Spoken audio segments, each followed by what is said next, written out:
Le magicien d'Oz, chapitre 11, la merveilleuse cité d'émeraude. Malgré leurs lunettes vertes, Dorothée et ses amis au début furent éblouis par l'éclat de la merveilleuse cité. Les rues étaient bordées de maisons splendides, toutes de marbre vert et incrustées d'émeraudes étincelantes. Ils marchaient sur une chaussée du même marbre, et la jointure des dalles était sertie de rangs serrés d'émeraudes qui resplendissaient au soleil. Les carreaux aux fenêtres étaient verts. Le ciel au-dessus de la cité avait une teinte verte, et le soleil lui-même lançait des rayons verts. Beaucoup de gens déambulaient dans les rues, hommes, femmes et enfants. Tous étaient vêtus de vert et avaient le teint verdâtre.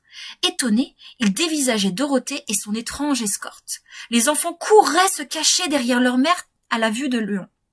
Mais personne ne leur adressait la parole. Il y avait de nombreuses boutiques et Dorothée remarqua que tout y était vert à l'intérieur. Tout ce qu'on y vendait était vert. Le sucre candy et le pop-corn, les souliers, les chapeaux et les habits.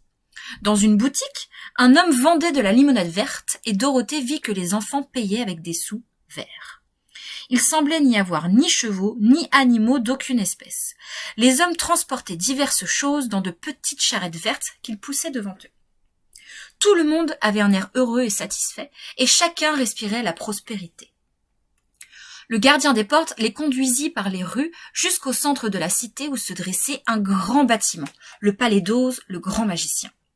Un soldat était de faction devant la porte, en uniforme vert et arborant une longue barbe verte. « Voici des étrangers, lui dit le gardien des portes. Ils insistent pour rencontrer Oz le Grand. »« Entrez, dit le soldat, je veux lui porter votre message. » Ils franchirent donc les portes du palais et furent introduits dans une grande pièce recouverte d'un tapis vert et dont les meubles verts étaient ornés d'émeraudes.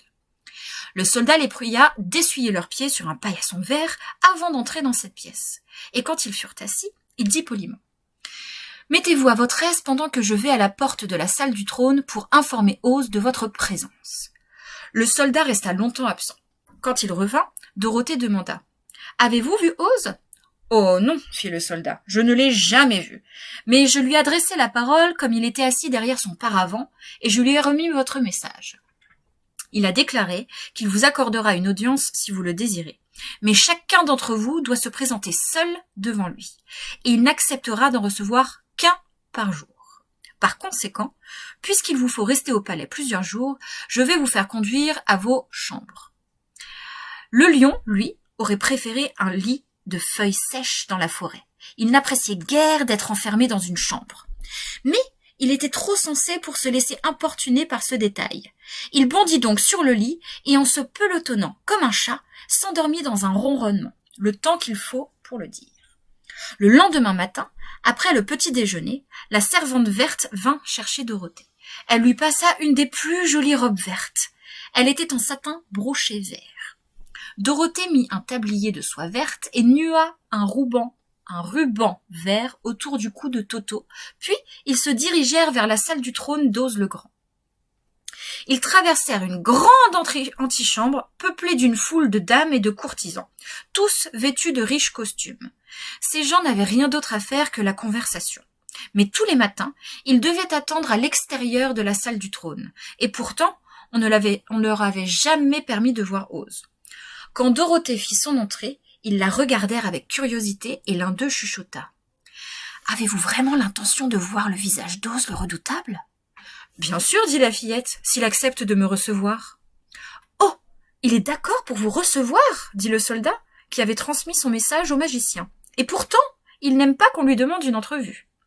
D'ailleurs, il s'est tout d'abord mis en colère et m'a dit que je devrais vous renvoyer d'où vous venez. Ensuite, il m'a demandé comment vous étiez, et quand j'ai fait allusion à vos souliers d'argent, il a manifesté un très vif intérêt. Enfin, je lui ai parlé de cette marque que vous portez sur le front, et il a décidé de vous admettre en sa présence. Au moment même où on entendit une sonnette, la servante verte vient et dit à Dorothée : « Voilà le signal, vous devez entrer seule dans la salle du trône. » Elle ouvrit une petite porte, Dorothée la franchit hardiment et se retrouva dans un endroit merveilleux. La pièce était grande et ronde, avec un plafond élevé en forme de dôme, recouvert, ainsi que les murs et le sol, d'énormes émeraudes serties côte à côte. Une intense clarté, aussi vive que celle du soleil, tombait du centre du dôme sur les émeraudes. Mais les yeux de Dorothée furent éblouis par le grand trône de marbre vert au milieu de la pièce. Il avait la forme d'une chaise et était parsemé de pierres précieuses, comme tout le reste. Au milieu du siège trônait une énorme tête, sans corps, ni bras, ni jambes.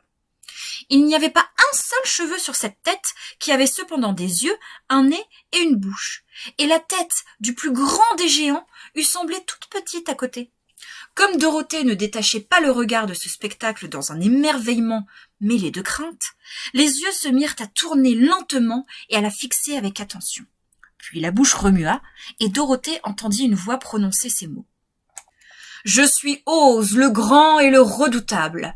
Qui êtes-vous et que me voulez-vous » Elle s'attendait à entendre sortir de l'énorme tête une voix bien plus épouvantable.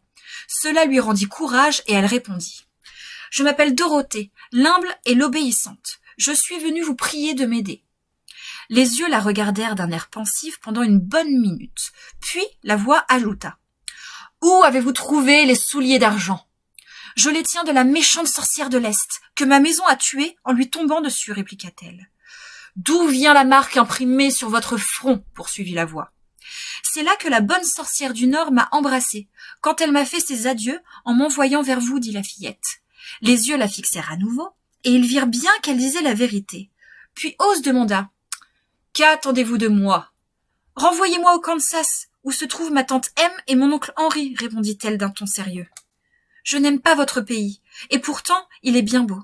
Je suis sûre que tante M se ronge d'inquiétude à cause de mon absence prolongée. » Les yeux clignèrent 3 fois, puis ils se tournèrent vers le plafond, s'abaissèrent vers le plancher et roulèrent de façon si étrange qu'ils semblaient balayer toute la pièce. Enfin, ils revinrent se poser sur Dorothée.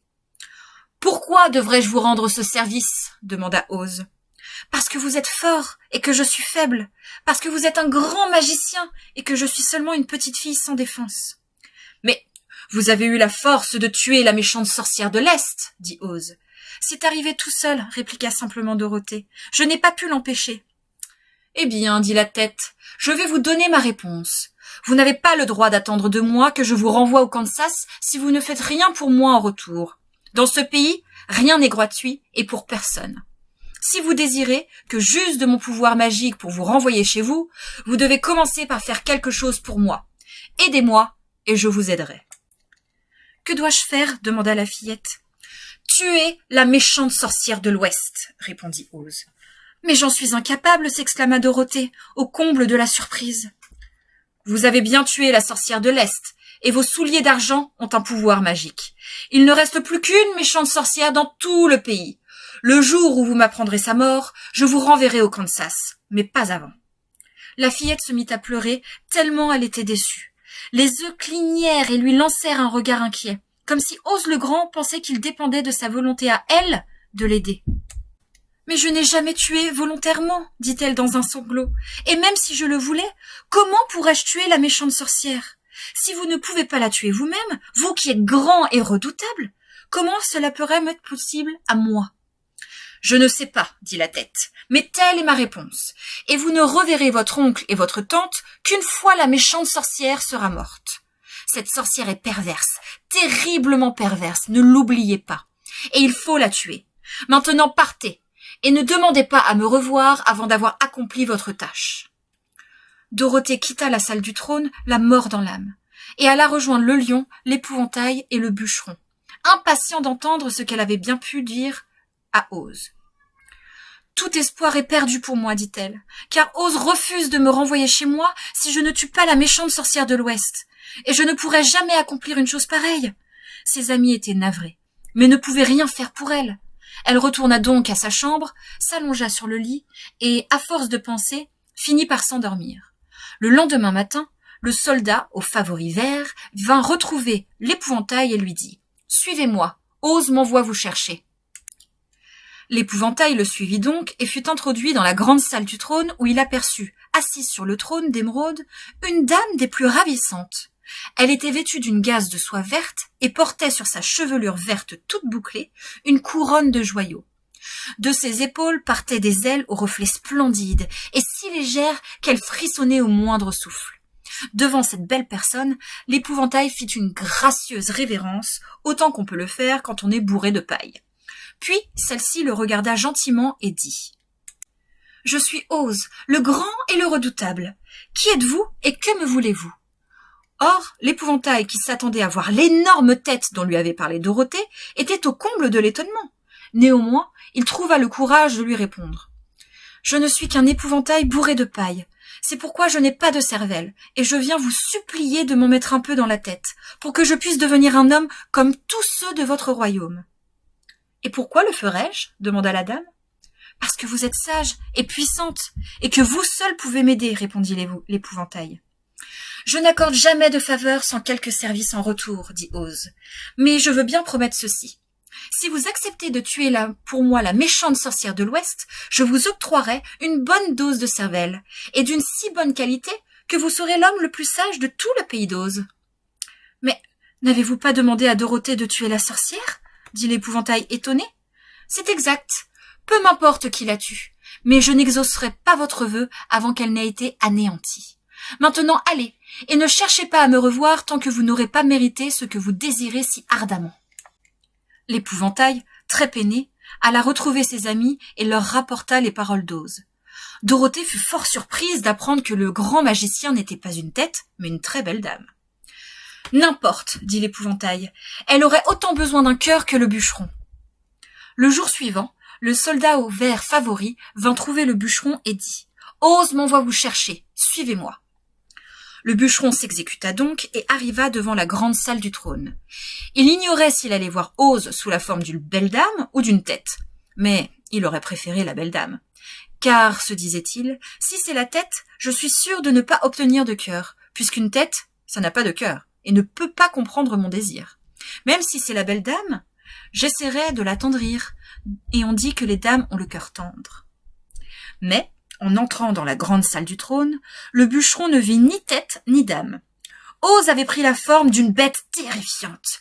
Elle avait presque la taille d'un éléphant. C'était à se demander si le trône vert pourrait supporter son poids. Elle avait la tête d'un rhinocéros, mais était dotée de 5 yeux. 5 grands bras sortaient de son corps, qui était également pourvu de 5 jambes, longues et maigres. Tout son corps était couvert d'un poids épais et laineux, et on ne pouvait imaginer de monstre plus effrayant. Heureusement pour le bûcheron qu'il n'eut pas encore de cœur, car celui-ci se serait affolé de terreur. Mais comme il n'était qu'en fer blanc, le bûcheron n'éprouva pas la moindre frayeur. Par contre, sa déception était grande.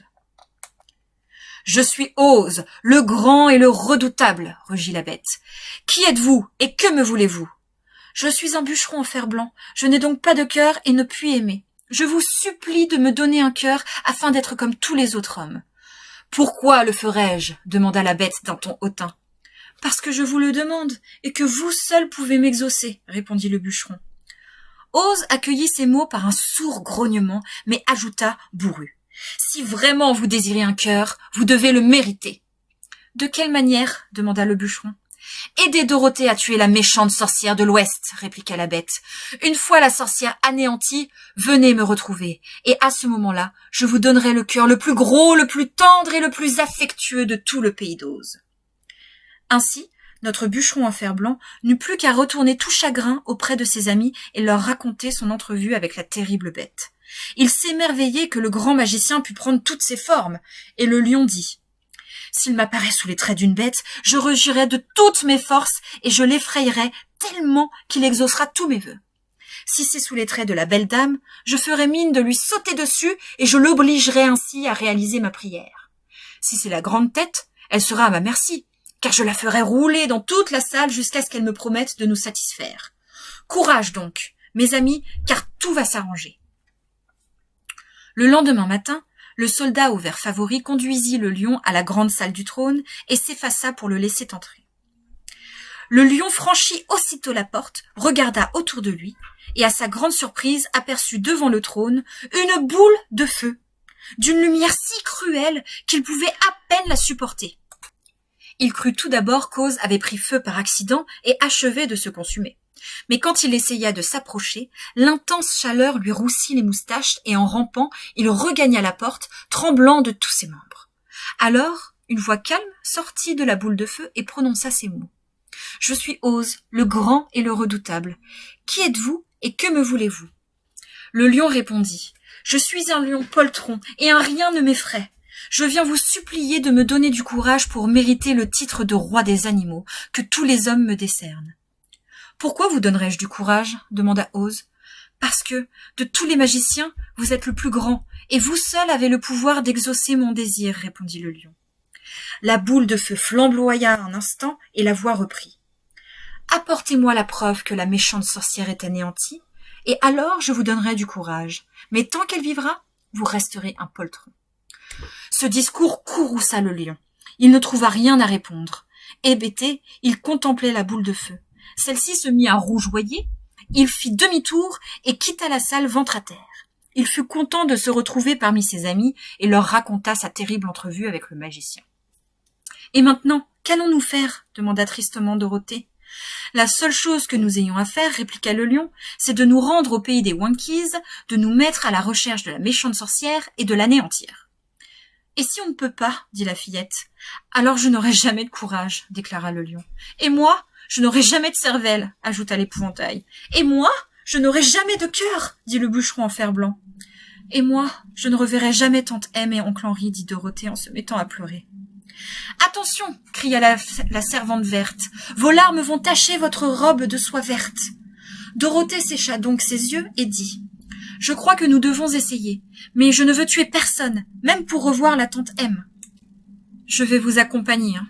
Mais je suis trop poltron pour tuer la sorcière, dit le lion. Moi aussi, je vais venir, déclara l'épouvantail. Mais je ne pourrai pas vous être très utile. Je suis tellement sot. Je n'ai pas le cœur à faire du mal, même à une sorcière, fit remarquer le bûcheron en fer-blanc. Mais si vous partez, alors je suis des vôtres. Il fut donc décidé qu'il partirait le lendemain matin.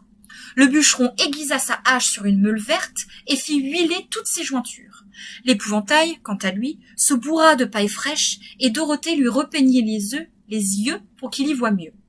La servante, qui s'était montrée très aimable avec eux, remplit le panier de Dorothée de friandises et noua autour du cou de Toto un ruban vert orné d'une clochette. Ils allèrent au lit très tôt et dormirent profondément jusqu'à l'aube. Ils furent réveillés par le chant d'un coq vert qui vivait dans la basse-cour du palais et le caquettement d'une poule qui venait de pondre un œuf vert.